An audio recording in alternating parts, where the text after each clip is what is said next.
የህገ ወጥ ጉዞ ጣጣውና መዘዙ። ሰላም ጤና ይስጥልን ውድ አድማጭ ተመልካቾቻችን እንደምን ቆይታችኋል እያልን ወደ እሳቱ መረጃዎቻችን ተሻገርኩኝ። ዛሬ የሰማነው ልብ ሰባሪ መረጃ መዳረሻቸውን ሳውዲ አረቢያ ለማድረግ ጉዞ የጀመሩ ወጣቶች በአፋር በረሃ ላይ በርካታ ወጣቶች ላይመለሱ ቀርተዋል። በሰላም ግቡ ብሎ ለሸኘ ቤተሰብም መርዶ ተነግሮታል። ሙሉ መረጃውን ይዘናል የምናጋራችሁ ይሆናል።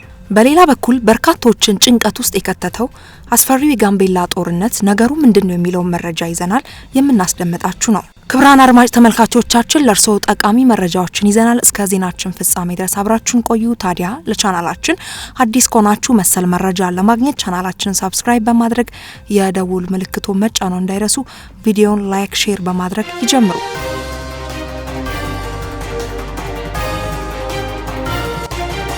በአፋር ሰመራ በደረሰ ከባድ የመኪና አደጋ የበርካታ ኢትዮጵያውያን ሕይወት አለፈ። ዛሬ ጠዋት 11 ሰዓት ገደማ በአፋር ክልል ሰመራ ከተማ ልዩ ስሙ አዲሱ አደባባይ ተብሎ በሚጠራው አካባቢ ቁጥራቸው ወደ 100 የሚጠጉ ወገኖቻችንን አሳፍሮ የነበረ አንድ የጭነት ተሳቢ መኪና የደረሰበት የመገልበጥ አደጋ የበርካታ ወጣቶች ሕይወት በአሰቃቂ ሁኔታም አልፏል። እነዚህ ወጣቶች የራሳችንንና የቤተሰባችንን ሕይወት እንቀይራለን በሚል ተስፋ በህገ ወጥ የሰዎች አሻጋሪዎች አማካኝነት ወደ ሳውዲ አረቢያ ለመጓዝ በመከራ መንገድ ላይ ነበሩ ናቸው። በአደጋው ሕይወታቸው ካለፈ በተጨማሪ በርካታ ተጓዥ ከፍተኛ የአካል ጉዳት ደርሶባቸዋል። በአሁኑ ወቅትም በዱቢቲ ሆስፒታል የሕክምና እርዳታ እየተደረገላቸውም ይገኛል። ከተረፉት ወጣቶች በተገኘ መረጃ መሰረት አብዛኞቹ ተጓዦች ከአማራ ክልል፣ ከወሎ፣ ከትግራይና ከኦሮሚያ ክልሎች የመጡ ናቸው። በዚህ አስከፊ አደጋ መሃል 2 ህጻናት ወጣቶች ምንም አይነት ጭረት እንዳልደረሰባቸው በታምር በህይወትም ተርፈዋል። አደጋው እንዳይደርስ የአፋር ህዝብ፣ የክልሉ ፖሊስ፣ የፌዴራል ፖሊስና የአካባቢው ወጣቶች በቦታው በመገኘት የቆሰሉትን ወደ ሕክምና በማድረስና የአስክሬን መነሳት ሂደት በከፍተኛ ርህራሄና በክብር ሲከናወን ውሏል። ለዚህ ሰብአዊ ተግባርም ምስጋና ይገባቸዋል። ዛሬ ስንት እናቶች ይረዱ ይሁን? ስንት አባቶችስ ተስፋቸው ይጨልም ይሁን? ይህ በገዛ ወገኖቻችን ላይ እየደረሰ ያለው እልቂት ሊቆምም ይገባል። ይህንን ህገወጥ የሞት ጉዞ በጋራ እንከላከል። ወጣቶች በተሳሳተ መረጃ ለሞትና ለአካል ጉዳት እንዳይዳረጉ ግንዛቤ የመፍጠር ስራ የሁላችንም ኃላፊነት ነው። ለሟች ቤተሰቦች መጽናናትን፣ ለተጎዱት ደግሞ ፈጣሪ ምሕረትን እንዲሰጥልን እንመኛለን።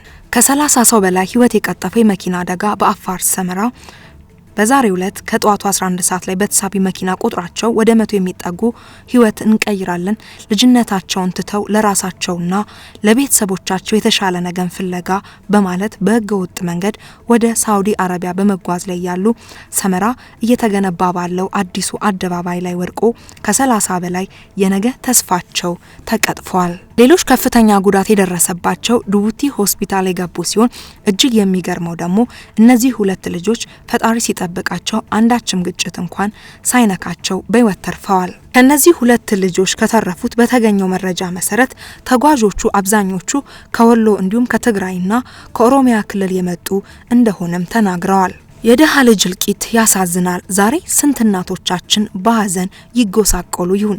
ስንት እህትና ወንድሞቻችን ልባቸው ይሰበር ይሁን? ስንት አባት አንጀቱ ይቆረጥ ይሁን? ፈጣሪ ይዘንላቸው። ይህንን የህገወጥ ጉዞ በጋራ ልናስቆመም ይገባል። በሌላ በኩል በርካቶችን ጭንቀት ውስጥ የከተተው አሳሳቢው የጋምቤላ ግጭት። በሌላ በኩል በጋምቤላ ክልል ግጭት በተደጋጋሚ ከተቀሰቀሰ 3 ሳምንታትን አሳለፈ።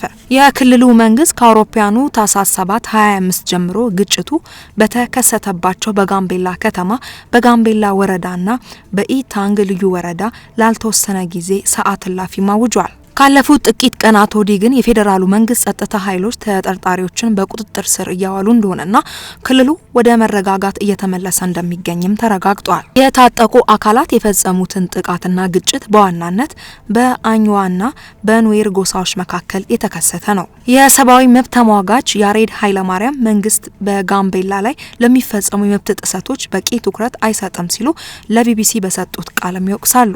በሰሞኑን ግጭት በተለይም ማህበራዊ መገናኛ ዘዴዎች ድምጽ ባያሰሙ ኖሮ የኢትዮጵያ ሰብአዊ መብቶች ኮሚሽን ኢሰማኮ አሁን ባለበት ሁኔታ ፌዴራል መንግስት ጣልቃ እንዳይገባ ጥሪ ማድረጉን እንደሚጠራጠሩ ያሬድም ገልጸዋል።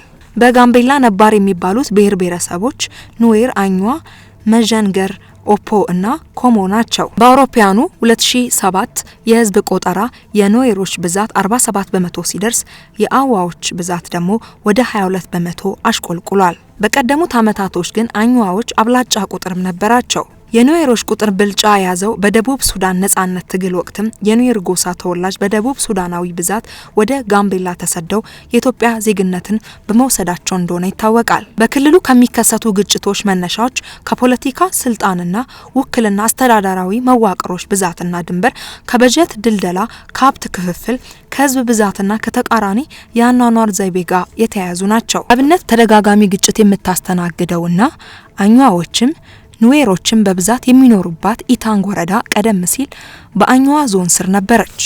ሆኖም በአኝዋዎችና በኑዌሮች መካከል እየተባባሰ ሄደውን ግጭት ለማብረር ሲባል ኢታንግ ከአውሮፓውያኑ 2003 ጀምሮ ወደ ልዩ ወረዳ መዋቅር አድጋ ተጠሪነቷ ለክልሉ መንግስት ሆኗል። ያም ሆኖ ኢታንግ እስከዛሬ የደም አፍሳሽ ግጭት ቀጠና ከመሆንም አላመለጠችም። የሰብአዊ መብት ተሟጋች ያሬድም በክልሉ የመንግስት መዋቅር የቱ ብሔረሰብ ምን ስልጣን ያዘ የሚለውን አንገብጋቢ ጉዳይ መሆኑን አጽንኦትም ይሰጡታል።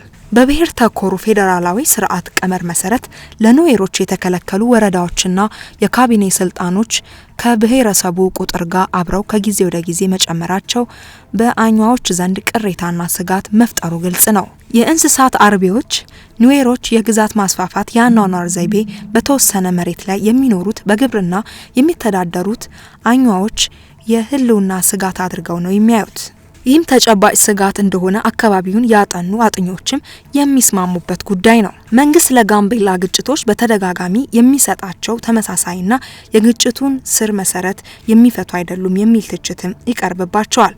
ግጭት በተቀሰቀሰ ማግስትም መንግስት ከሚወስዳቸው እርምጃዎች መካከል መከላከያ ሰራዊትን ማሰማራት፣ ሰዓት እላፊ ማወጅ፣ አንዳንድ የክልል ባለስልጣናትና የጸጥታ ኃላፊዎችን ከስልጣን ማስነሳት ወይም ማሰርና መንግስት መራሽ የማህበረሰብ ውይይቶች ማካሄድም ተጠቃሽ ናቸው።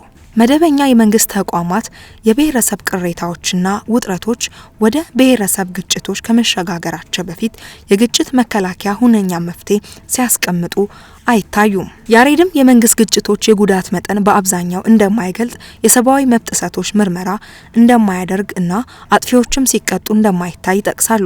በዚህ ምክንያት ግጭቱ በተደጋጋሚ ሲያገረሽም ይታያል። የኦሮሞ ነጻነት ሰራዊት የተሳተፈበት ጥቃት የተፈጸመ ጊዜ በግጭቱ ዙሪያ ከጋምቤላ ወደ አዲስ አበባ ሪፖርት የላኩ የኢትዮጵያ ሰብአዊ መብቶች ጉባኤ ኢሰማጉ እና የኢሰማኮ ባለሙያዎች በክልሉ መንግስት ዛቻ ከክልሉ ለመውጣት መገደዳቸውን ያሬድም ያስታውሳሉ።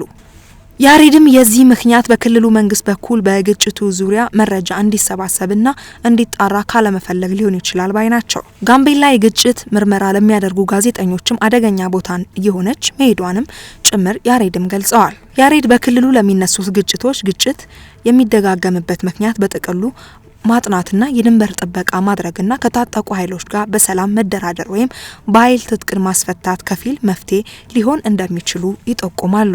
መንግስት ችግሩን ለማጥናትና ዘላቂ መፍትሄ ለማምጣት ቁርጠኝነት አለው ወይ የሚለውን ግን ወሳኝ ጉዳይ መሆኑን የሰብአዊ መብት ተሟጋችም ገልጿል። ጋምቤላ ለኢትዮጵያ ብቻ ሳይሆን ለደቡብ ሱዳን ልማት ጉልህ አስተዋጽኦ አላት። ሁለቱ ሀገራት በጋምቤላ በኩል በመንገድ ለመተሳሰር የ$738 ሚሊዮን ስምምነት ተፈራርመዋል። ደቡብ ሱዳን በዚህ መንገድ በኩል ወደ ጅቡቲ ሸቀጣሸቀጦቿን የማስወጣትና የማስገባት እቅድም አላት። ይህ መንገድ ፕሮጀክት ሊሳካ የሚችለው ግን ጋምቤላ ሰላም ስትሆን ብቻ ነው። የጋምቤላ ሰላም ደግሞ ከውስጣዊ የኑዌርና አኝዋ ግጭቶች ባልተናነሰ ከደቡብ ሱዳን ውስጣዊ ግጭትና የእርስ በርስ ጦርነት ጋር በቀጥታም በሆነም በተዘዋዋሪ የተቆራኘ ነው። ክቡራን አድማጭ ተመልካቾቻችን ለሳቱ ይዘን የቀረብንላችሁ መረጃዎቻችን ይህንን ይመስል ነበር። በቀጣይ በሌላ መረጃ እስከምንገናኝ ድረስ በያላችሁበት ጤና ይስጥልን።